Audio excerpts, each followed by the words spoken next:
Que Australia descubriuse por Cook, según conta a historia, a que habían chegado os holandeses, pero non estaba ben documentado, no 1600, o Cook no ano 1770.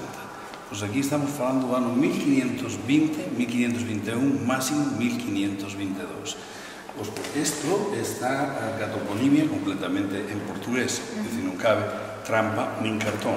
E o mapa pintouse no norte de Francia, en Dieppe, no ano 1547.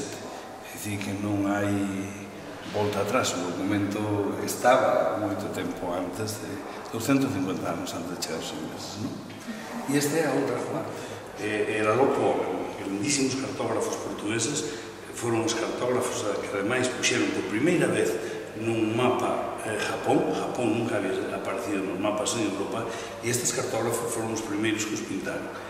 Sin embargo, moito tempo depois, isto está pintado no ano 1517, 1519, pois Manuel I, porque para faer convencer a Carlos V de que non financiara a expedición que estaba preparando con Magallanes era portugués, para dar a volta ao mundo, pois ele defendía unha idea máis, o mar é unha lagoa moito grande, mas fica rodeado de terra por todas partes.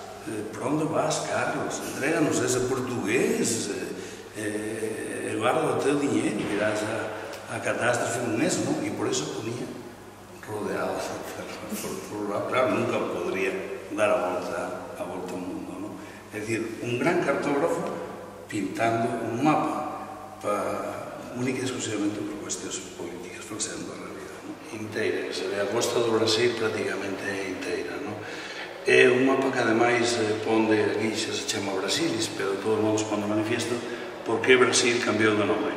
Este é o pau Brasil. O pau Brasil é un árbol que existía no Brasil e que cando chegaron os europeos foi a principal fonte de comercio do Brasil con Europa, porque era un árbol que das súas resinas obtense unha tintura especial para os texidos que deu lugar prácticamente á eliminación do pau Brasil. Hoxe guardas unha madeira, un pau Brasil no Brasil e eres condenado a, non sei se son 5 ou 10 anos de prisión.